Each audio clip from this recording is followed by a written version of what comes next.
I've seen training and coaching drive dramatic improvements. You should set up regular coaching sessions, best practice sessions, role plays for objections and peer mentoring. I'm going to give you an example. At my last company, we implemented extensive new hire training and we saw huge gains. Whenever I say that, that means gross margin for new sales and recruiting hires increased. Listen up. 142% over the first 3 months after we implemented that training. Hi, I'm Kortney Harmon, Director of Industry Relations at Crelate. Welcome to another episode of the Full Desk Experience.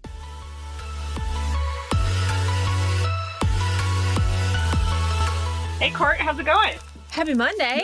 It is a Monday. It is. I mean, it'll be Thursday when this drops. But yes, for all intents and purposes today, it is Monday. So I love it. I love it. How are you today?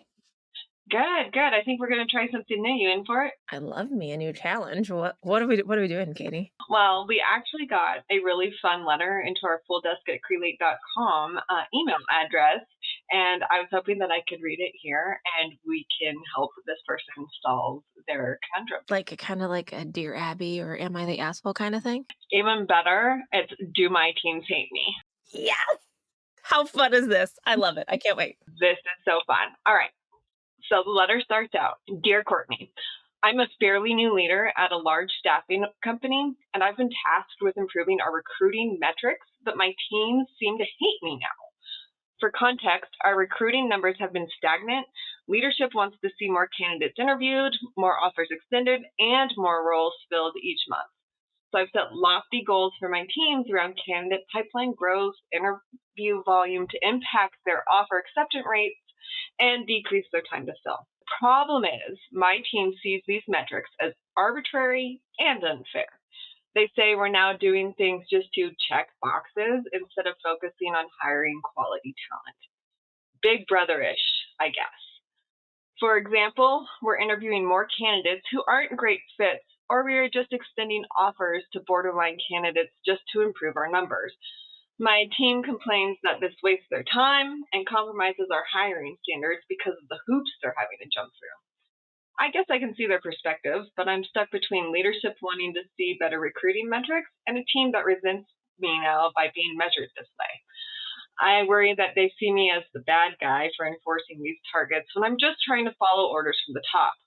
At the same time, I know we need to improve our recruiting output.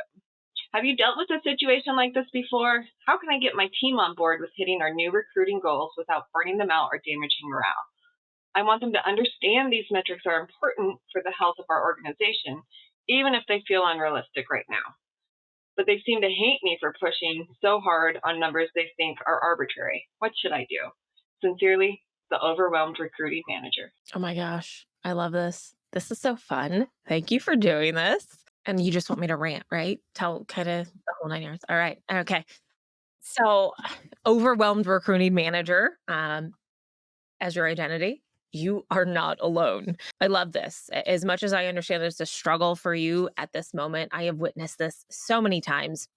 And I really can understand that difficult position you're in as a leader, trying to balance the priorities of your upper management with concerns of your team. This is a struggle in many of the offices that I've worked with before, but it's really understanding the difficult balancing act that you're facing and knowing it's going to impact their morale, right? Your team's morale.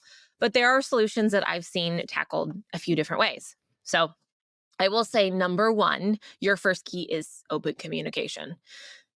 And whenever you think that way, it's not necessarily coming up with the solution for them, but have an honest discussion with your team to get their perspectives. Acknowledge that maybe this is unrealistic pressures that they're feeling with these new goals and what they're creating, but also explain the why leadership is pushing for better recruiting metrics and numbers and how it relates to the health of the business. Sometimes teams don't see that larger picture, but where I feel you might be missing the message is by seeking their input on how to improve processes in a way that really feels purposeful and not really like checking off the box or big brother or arbitrary, so to say. So you really need to find that collaborative middle ground. So think about it. Can you identify a few key metrics to focus on that will maybe drive results without compromising quality. And a lot of the conversations I've had already this year, it's really about quality versus quantity, about engagement. So think about maybe submissions and placements for you, maybe more meaningful than interview volume or candidate pipeline growth. Really highlighting those efficiency numbers and coaching versus the higher numbers at the beginning, like phone time.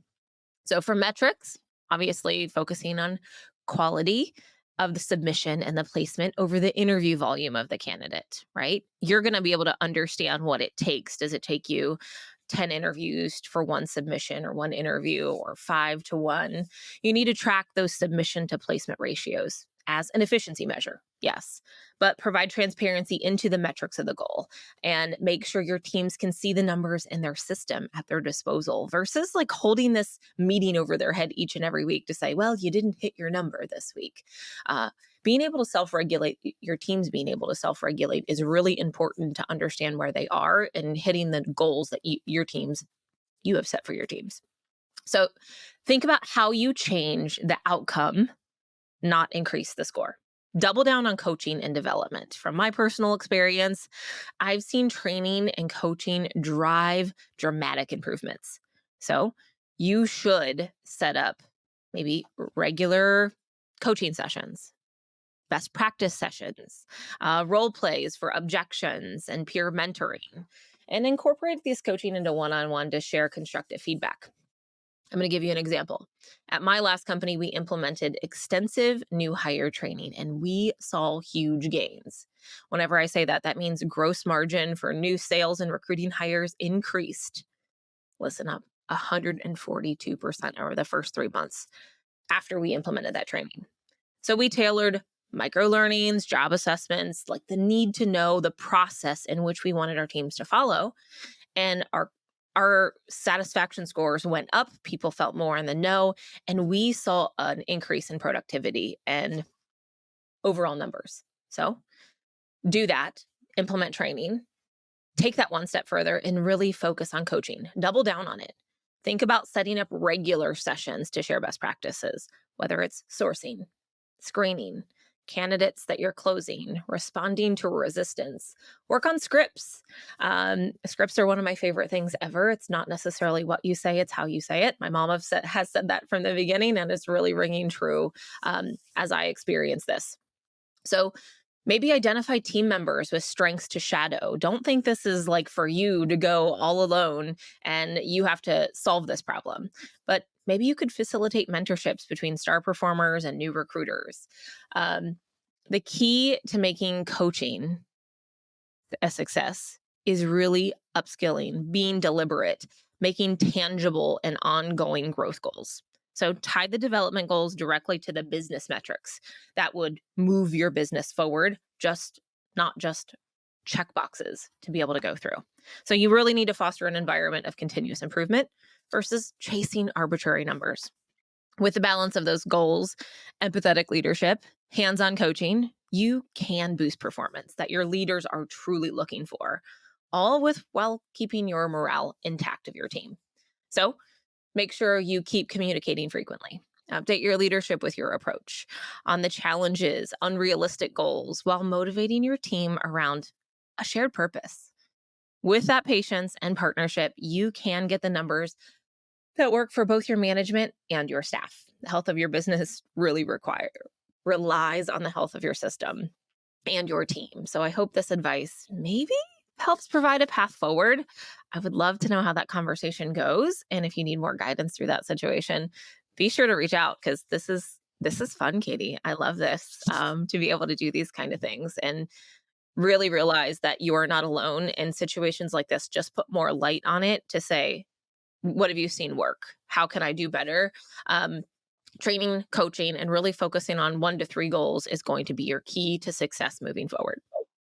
Absolutely, Court. I think that you gave some really great tangible takeaways today. And, if you're listening, you're like, hey, I've got a problem. Do my teams hate me? Feel free to email us at fulldesk@crelate.com. Love it. Thank you so much for bringing this question to us. I hope we have more of these, and I can't wait. Thank you very much.